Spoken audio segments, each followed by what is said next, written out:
Hey everyone. Good to be here in Jakarta again, and with me, three gentlemen with the money. So if you're a startup here, you know who to talk to and who to listen to. Maybe we'll do a quick introduction before going to the topic today. Maybe starting from Apik. You want to go first? Yeah. Hi, everybody. My name is Apik Anand. Until very recently, was a partner at Sequoia and Peak 15, based out of Singapore, investing in Southeast Asia and broader Asia. And I recently left that, and I'm currently an investor and advisor to a bunch of companies and doing some angel investing on the side. My name is Murali. I'm one of the co-founders of a firm called Tin Men Capital. We're investors in enterprise tech, typically focused on Series A, meaning PMF achieved, typical tech check size of $2 to $4 million. And we usually like sectors where tech can be applied to digitally transform industries, like manufacturing, logistics, industrials like that. Hi, my name is Gary. I'm with Vertex Ventures, Southeast Asia and India. We're an early stage fund based in Singapore, but we cover both India and Southeast Asia. My role particularly here is to cover Indonesia. Great. So today we're talking about building Southeast Asia's own VC playbook. Obviously, the environment in Southeast Asia has shifted, and we'll go into how VCs are evolving, and there are some very different strategies that different VCs have embarked on, and we'll go into all that. So we'll start with Murali. So basically, Tin Man kind of started right around the peak of the VC funding wave in Southeast Asia. And your strategy has always been quite distinct, right? Niche, B2B, very selective in the investments that you're making, and very clear, sort of like, in terms of exits, not really going for the decacorns, right? But sort of like the moderate success kind of exits. So it's interesting that now that the environment has kind of shifted, but correct me if I'm wrong, has the strategy stayed the same moving forward? Yeah, you said two things there which maybe I'll push back on, right? So one is you said niche, and I think you're right to say niche, but these are massive niches. Yeah. The industries I talked about, like manufacturing, logistics, shipping, etc., they are mainstays of Southeast Asia's economy. Right? So you apply tech to that, it's tech applied on a very vast canvas. So these are actually very large opportunities. I would argue potentially larger than, in many cases, consumer opportunities. Because the consumer here, yes, there's many of them, but many of them can't spend very much money, or they're not worth very much to advertisers and so on, right? Whereas enterprises, their asset bases can be in the billions. So improvement of return on assets or return on equity that you can offer using technology is worth a lot of money to them. So that's point number one. Point number two was, you asked about exits, right? I don't think necessarily saying that our exits tend to be small is helpful, in the sense that we try to take an approach that we think is very aligned with founders, right? By that, what I mean is not necessarily sort of being lovey-dovey, but what I mean by that is, if a founder makes a lot of money, we will make a lot of money. That's our general philosophy. If you're setting yourself up for an exit where your company is going to be sold for $200 million, but you've raised very little money to get there, right? You as the founding team might end up still owning 50% of the company at that point. So it's life-changing money. Yeah. If you're going for a much larger outcome, like billions of dollars or whatever, you need to also raise a lot of money over time. Eventually you have a stake in your company which might be in the low single digits, right? So your dollars that you take home might not be as high, but more likely the probability also goes much, much lower, right? So probability adjusted, maybe you're better off taking quote unquote a small exit, to use your word, but actually it's not that small when you eventually look at the numbers in your bank account. Yeah, thanks for clarifying the approach. I guess it's more of a specialist fund, right? It would be the right word to use. But now that the environment has kind of shifted, do you see that yourselves taking that same approach moving forward? If you could talk more broadly about the Southeast Asian context and how you see Tin Man moving forward. Yeah, our approach has remained consistent. I think we were looked at as a bit weird when we first started. As you said, people thought we were doing something niche. Today, people don't think we're that weird, which is fine by me. I think I'm okay being weird. I'm okay being not weird. The approach remains the same. If anything, what's happened is I think the opportunity set has widened a lot, right? From two aspects. One is customers are more and more willing to accept and buy technology and pay for it, etc. Number two, the amount of good, solid, sensible entrepreneurs actually has gone up. So both quality and quantity has gone up, right, for a variety of reasons. So I think the opportunity has become much larger for us. Okay, great. So moving on to Peak and Gary, I think there's a contrast here in that obviously Vertex and Sequoia, now Peak 15, have been around since the late 2000s, right? Correct me if I'm wrong. Or even in the case of Vertex, much earlier.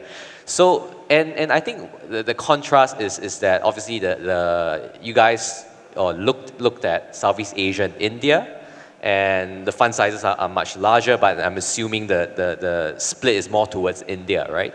And what's interesting with both funds is that both are more generalists, correct me if I'm wrong. So do you see that evolving, moving forward, specifically in Southeast Asia? Like, do generalist funds still have a part to play? Yeah, maybe Peak? Sure. First off, I want to clarify, I'm no longer with Peak 15, so I can't speak for the firm. So, but I can share my thoughts of having been in the industry for quite a while now. And I think your question was, is there a place for generalist firms? And I actually really liked the way Murli described his strategy, which is, it's a very focused strategy, which makes sense for this market. I think one observation that I've had over the years is actually, a cardinal rule that I subscribe for all businesses is that you really need to get to know your customers very, very well. And I think everybody who's a founder in this room will agree that's a very important thing. Investors, in some ways, are a customer of the founder. They're being sold equity and they're paying for it with capital. And it's shocking to me how many founders still don't understand how a VC's business model works, which is what leads to them often talking to people that might be exceptional investors, but just are not a good fit for them. So for example, the kind of founders that Murali might meet might be an excellent fit for his firm and his strategy, but may not be a fit for an also very, competent venture firm that just has a different approach. So one very obvious example of that is, we talked about large funds. You mentioned large funds. And there's very little in common with a venture firm sitting in Palo Alto or Beijing or Bangalore or Singapore. One of the few things that is in common is that their economics work the same way. If you raise a $500 million fund, the economics of how to make the math work are shockingly similar regardless of where you're building it. And so, which is the reason why large funds make sense in markets where there is a power law, where there is a lot of risk that founders are willing to take. Many of them will fail, and hopefully most of them will go on to their next startup right after that. But the ones that succeed have an enormous outcome. And one of the other sort of implications of this power law is that the power law almost always exists in markets with lots of capital efficiency. You cannot throw money to create the power law. It just doesn't happen. And so I think the challenge in Southeast Asia for large funds has historically been the power law just doesn't exist at the scale at which it makes sense for there to be multiple $500 million venture funds out there. One or two of them can succeed. And every $500 million venture fund hopes to be in that segment. But there isn't a market deep enough for a dozen of them or 24 of them to succeed. And so I do think the venture market needs to be rethought of over here. Again, going back to something that Murali said, a very capital efficient business with a $200 million outcome where a founder owns 50% is an excellent outcome, probably for everybody involved. But that is not a company that should go to a $500 million fund. And conversely, there are people out there who start off thinking, hey, there is a very high probability of failure in what I'm doing, but if I succeed, I will change the world. If I succeed, I will be able to generate hundreds of millions, billions of dollars of profit.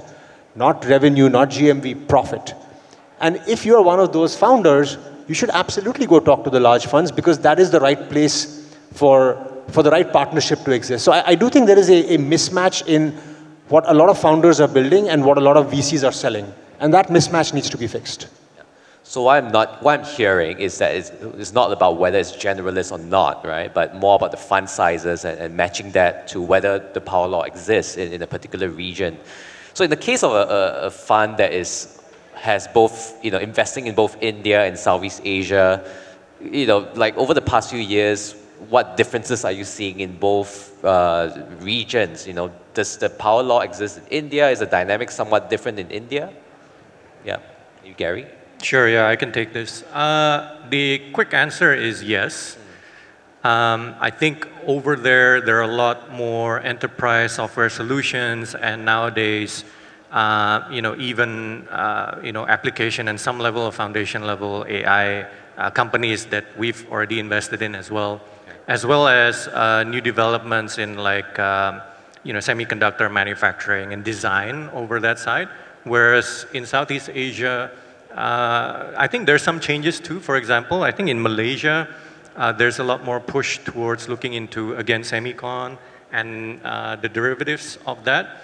And in Singapore, with the current geopolitical situation, I think there are a lot of Chinese-based founders who are trying to set up companies and try to do venture that are based in Singapore. I think for Indonesia, as far as I'm concerned, we're still doing and covering the whole country as it is, because again, of course, there is some shift towards more tech-enabled startups, which in my opinion has always been the case. But before, maybe perhaps more so, they're more pure tech solutions. Nowadays, we're kind of like at that stage where I see a lot more tech-enabled venture and companies here. So I feel like there's inherently different dynamics going on precisely because the investor ecosystem there is different, the founder culture is different, and the different geopolitical situation that are affecting these countries differently from one another. So at least that's from our perspective. Yeah. And a follow-up question to that for Vertex in particular, since what has been going down in Southeast Asia, how has Vertex adjusted its approach towards Southeast Asia? Yeah, as I said, I think, for example, now when there's a lot more push from the government in Malaysia to look into semicon, then we're also adjusting and trying to follow that movement and adaptation there. In Indonesia, we have some bad press with regards to fintech and all that, but that doesn't mean there are no opportunities in Indonesia. So we're looking into, for example, retail and also, for example, healthcare, of which in the past maybe there weren't that many opportunities, but now we're seeing a lot more of which we have made deployment into. Okay, yeah. Since we're in Indonesia, tell me more about what you're seeing in Indonesia. You mentioned retail and healthcare. Like, what specific opportunities stood out to you? And I feel like at least in Indonesia, we have to play to Indonesia's strength. And what is Indonesia good at in relation to the rest of Southeast Asia?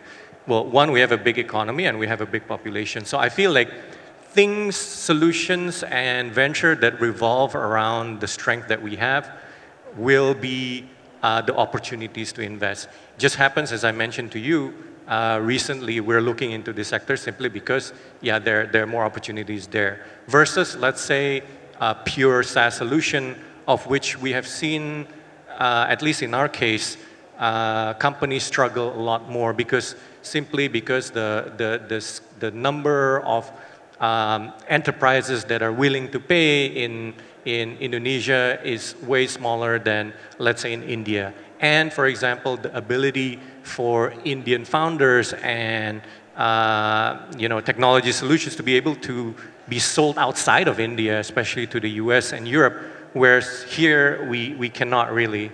Yeah. So I mean, I think that's from Indonesia, we have to play to our strength, and you have to look at the derivatives of which the solutions and the founders and the startups are playing into that. Yeah. That's interesting. And in the past year or two or 3 years, we've definitely seen a shift in how some VCs operate. I think what comes to mind immediately is how some funds have gone into credit. With Granite Asia, I think recently with our friends at Open Space. would any of you like to kind of explain, why that is happening, and sort of give a 101 on that? Do you want me to take a track of that? Go ahead. Yeah. So I think, obviously there's good reasons. One good reason is simply that there's an opportunity there and it's relatively underserved. People actually can get credit. It's bankable, et cetera, et cetera. One cheeky reason I have, which is not a good reason, is if you as a venture fund, as Abhik rightly said, right, you've got to understand the venture fund's business model. What's eventually a venture fund's business model? Is to have AUM, make returns on the AUM and get profit share out of that, right? If you're getting larger and larger and the equity opportunity is limited, where else do you go? Yeah, that's interesting.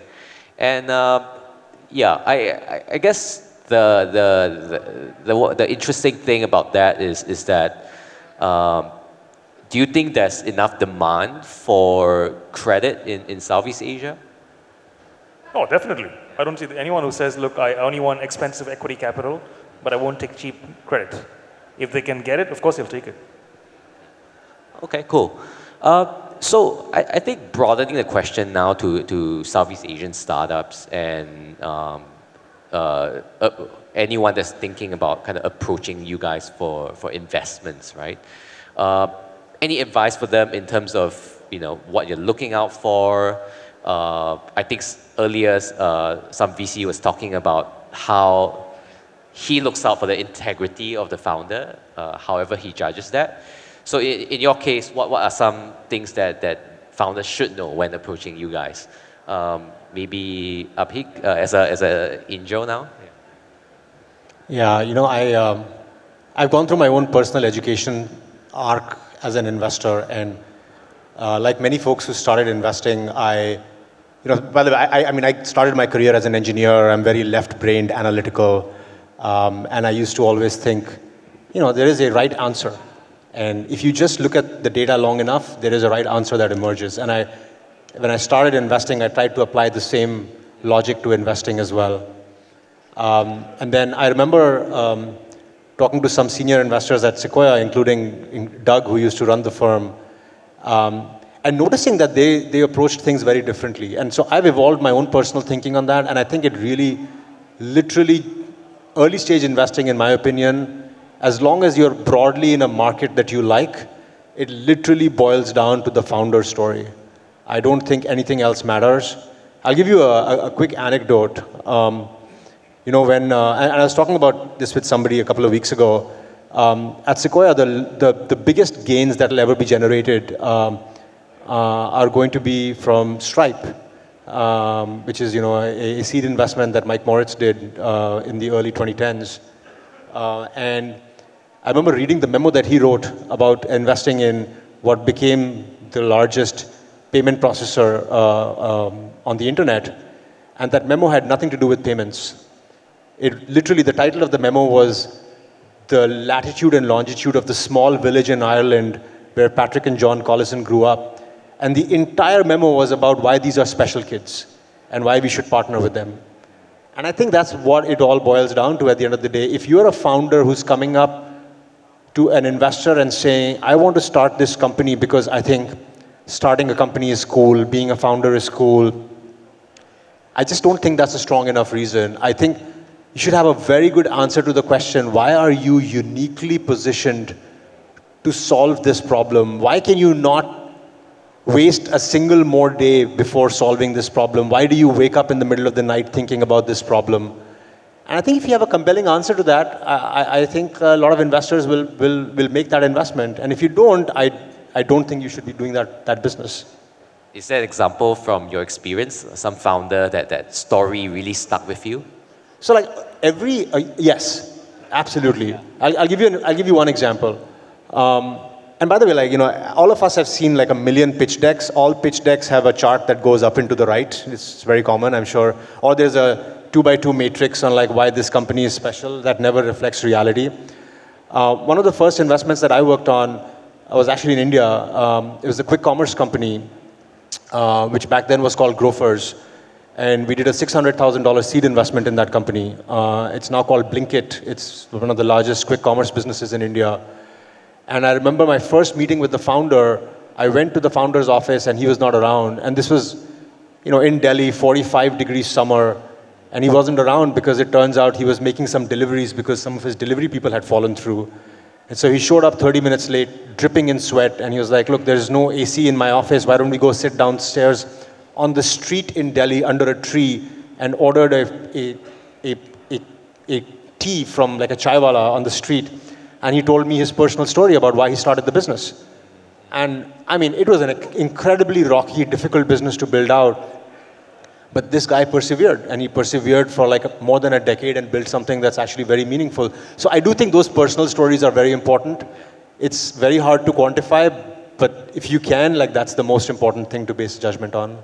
Yeah, and I want to go to Merle and Gary with the same question. Like, was there like a founder that made you really, obviously there is, but what made you convinced that about this particular founder? Was it the story? Was it something else? Yeah, if you could maybe give an example of that. Yeah. Sure. I'd also like to turn the answer maybe to be helpful to founders in the audience, right? Not just explain how we think, but potentially how they can talk to investors. Yeah. So I use a simple, trick in my head to explain this. If a founder can explain why this, why you, and why now, you have like 80% of the problem solved, right? So why this meaning, why this problem? Why is it important? Why can you, etc. Right? Why you is what Abhik has been talking about all this while, which is what certain investors who are very intelligent will focus on. Like he said, he had to learn it from Doug, but he got it, right? So that's how he thinks. But from a founder's perspective, you might think you need to cover a bit more ground. This is only the second question. Why now is about the market, but it's also about things like what's the size of the market, right?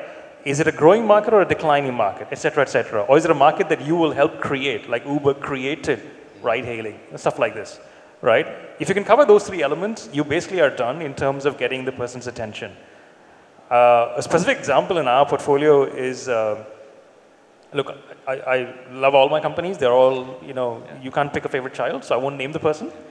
Not because I have something bad to say about them, but something good to say about them.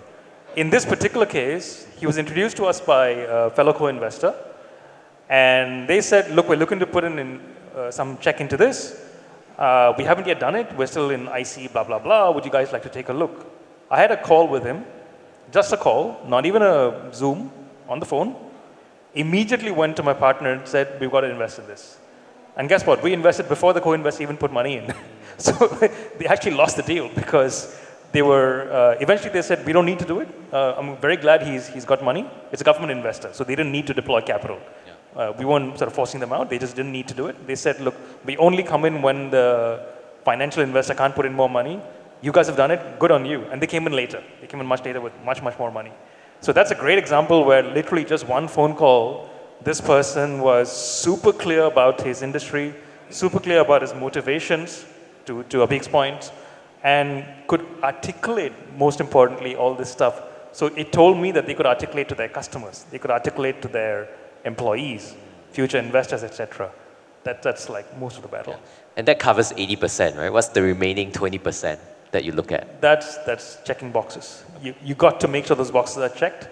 You got to check whether this person is likely to defraud somebody. You got to check whether the revenues are real, all those kinds of things, right? That's checking the box, but those won't drive the investment. Those are hygiene. They need to be there, but they're not going to drive the investment. Great. And Gary, yeah, how should startups or founders approach you, or any specific examples you can remember? Yeah. I mean, I think at least for Vertex, we're maybe 1 or 2 rounds after an angel or a seed deal. So usually when we speak to founders, there are numbers that would go along with the story that they're trying to narrate.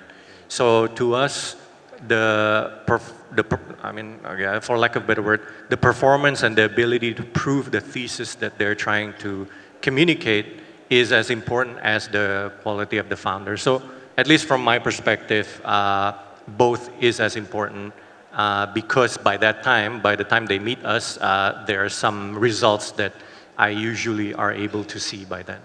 Yeah. And what's like speaking of the numbers, what's a good result? Or if you could give some rough rules of thumb? I mean, it would differ based on the sector that they're looking at.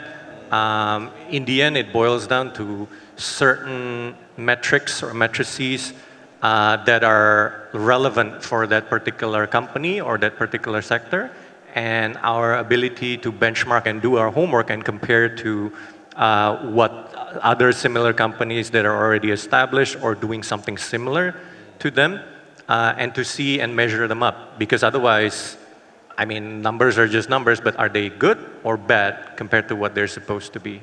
And I feel like I don't want to give the wrong impression that there's like one silver bullet that applies, because I feel like a company that does agri-tech versus fintech versus retail all have different measurements to measure off, you know? Yeah. Great.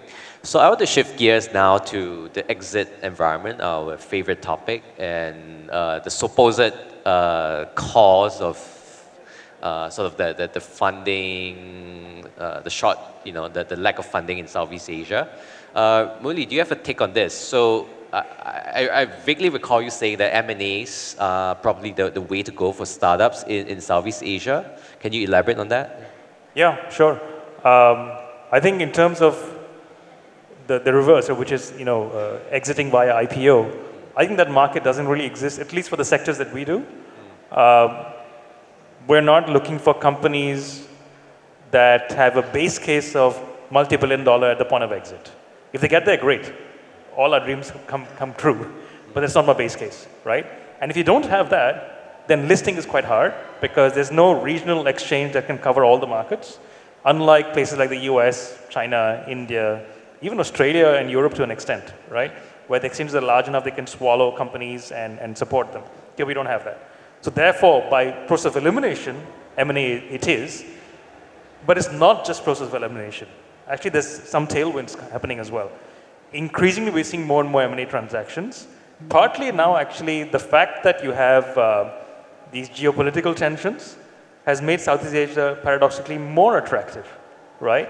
Because it's not just the American companies who eventually, when they want to come to Southeast Asia, say, should I buy or build? Maybe I'll buy and go and do that. Now we also have Japanese who've been investing in this part of the world for quite a while. They're now saying, let's actually deploy more capital, Koreans, and of course, increasingly Chinese. Each of these creates competition, and therefore now there's assets which are in play, and therefore you want to compete and not be left behind. At some point, I think we'll also have local buyers eventually getting into the mix. I don't know what price they might pay, but at some point, the leaders are going to look at the situation and say, look, am I losing out my own home market? External parties taking over something that by right should be ours, right? And maybe they'll step up to the plate as well. All of this is a tailwind to basically say that, look, M&A is going to happen more and more. So with the foreign buyers, is it about sort of diversifying from the US? Is that the motivation behind the foreign buyers potentially coming in here? I think diversification is part of it, like for the Japanese and Koreans. For the Chinese, it's not diversification. It's simply their money is not welcome in the US, right? So many funds, Sequoia, for example, had to split up, right, for this very reason. And not the only ones, there's many others who've had to go through the same issue, right? So each of them have come for a different reason, but the ultimate effect is the same, which is that these assets become more and more attractive. And are you seeing other signs that M&A activity will pick up in Southeast Asia? Like, I don't know, conversations with conglomerates or LPs or any data or signals that you can lean on? In the work that we do, we get both statistical, analytical, that kind of data, but we also have a lot of conversations which are qualitative. So let me talk about the latter for a second, right? People are saying, look, okay, there's this whole thing about AI. We've not mentioned that word so far, so let's mention it, right? And AI is going to obviate all SaaS companies, as an example, or AI is going to obviate all, pick your sector, right? But that's not really true, because there's a lot of customization needing to be done based on whether the application area is different, your workflows are different, whatever, a whole bunch of other stuff. Which means that a company that's doing stuff for, let's say, Indonesia, AI for logistics or whatever, is doing certain things that someone from somewhere else would not do, or chooses not to do, or cannot do because they just don't have the local context. Eventually, when they become large enough, their home market, and they say, look, I got to look outside for my next leg of growth, do you think they're going to reinvent themselves for Indonesia? I don't think so. So they'll come in here and say, look, I'm going to buy this company, not necessarily for their tech expertise, because the underlying tech is the same for everybody, but I'm going to buy them for their GTM expertise or for their understanding of the customer, those kinds of things. So those are, I think, some factors that we're looking at which will actually get more and more pronounced over time, not so much the core tech. Interesting. What about you guys? IPO, M&A, anyone want to speak up for SGX? I don't know. I can go. We've talked a lot about comparing Southeast Asia with other markets. I always find it interesting when I think about, India, Southeast Asia, Australia. These are the markets that typically get spoken of together. Everybody talks about how Southeast Asia is sort of the tiny cousin relative to these markets. The reality is the largest single publicly listed tech company of the last generation and all of these markets has come from Singapore. So you can't say it can't be done. There is not, and this is the C group, which is, there isn't a more valuable publicly listed tech company in India. There is not one in Australia. And obviously this is the leader in Southeast Asia. So it can be done.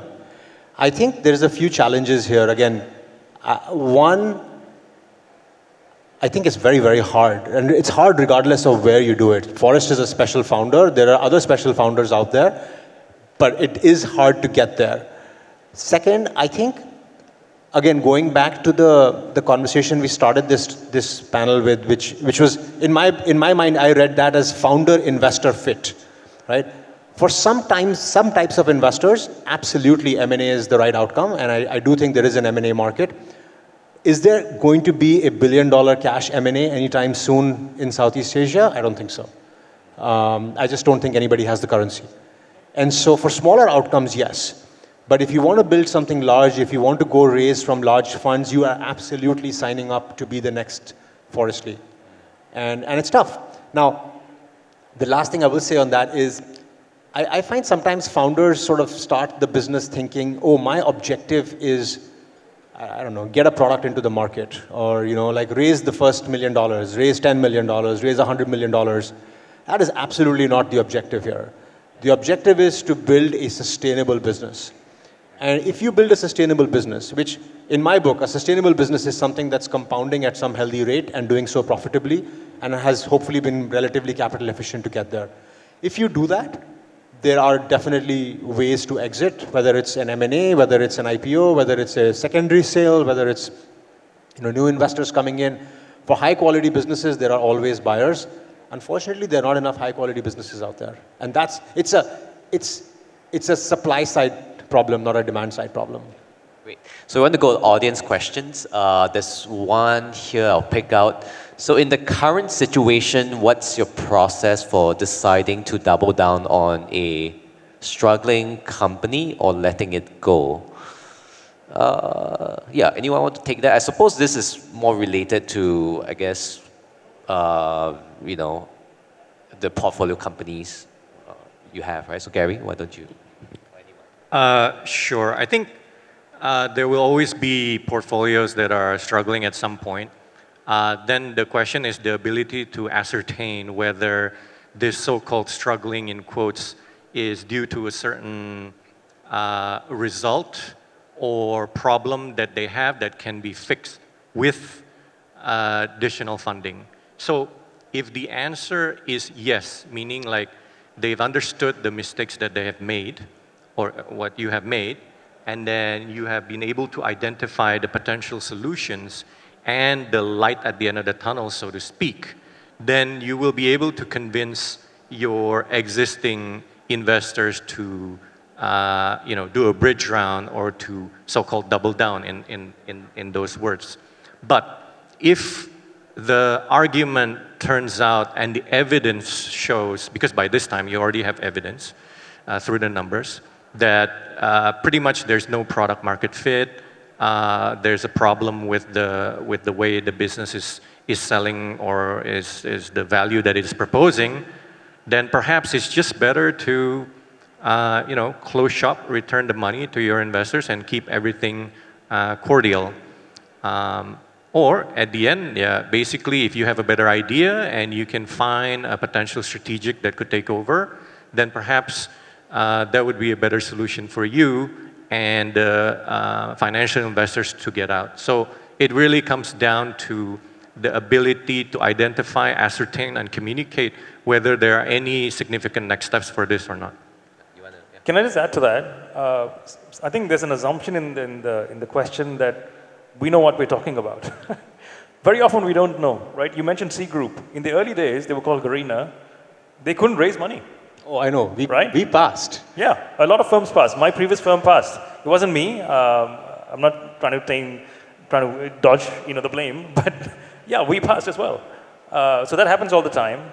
And also, I think to Gary's point, which is very important, you got to figure out why the company is struggling. If it's struggling because of lack of PMF, that's one thing. If it's struggling because the complete market changed, that's a totally different thing. We have a company in our portfolio which was doing tech for the retail sector, broadly speaking. In March 2020, I called the guy and said, there's this thing called COVID. You're sitting in Australia. I know in Australia things come to you 6 months after the rest of the world, but it's going to come to you soon. I'm ringing the alarm bell, do something about it, right? I didn't have an answer for him. To his credit, he almost immediately, on a dime, turned the business into something completely unrelated. From retail, he went to healthcare, performing really well. Like within, I think 9 months or something, he had $1 million in ARR, right? So it's also dependent on the quality of the person, how they respond to external signals, those kind of things. Actually, I'm sorry, I want to add one more thing to this, which is, I think, actually two more things. One, you have to understand the business model of your investor. Is your investor comfortable with loss rates? Like some people are comfortable saying, I will let a company go under because my business model does not rely on every company succeeding. My business model relies on 10% of the companies succeeding. And so, whereas some other venture firms operate differently, they say, look, I don't want even like a 10% loss rate. And so they will act very differently depending on what their business model is. And the other thing I'd like to say to that is like, I think somehow like we think that like failure is a bad thing. Like, we talked about these examples and all of us have examples of companies that pivoted. And by the way, many of those founders, in retrospect, would have been happier shutting down the old business, starting off with a fresh cap table, taking money from the same investor and going. And I think that actually might be a better outcome for everybody. So this idea of like something is struggling is not necessarily a bad thing. It's oftentimes the market telling us something, and having an intellectually honest conversation about how to deal with it, I think is very important. Great. Yeah. So one more question maybe. So like the middle one, kind of spicy. So raising funds, even for VCs, is a struggle today. What's your pitch to LPs now? Yeah, I'll probably twist the question a little bit and maybe ask, what should startups know about how VCs kind of deal with LPs and the relationship and how that affects how VCs operate? I don't know, yeah.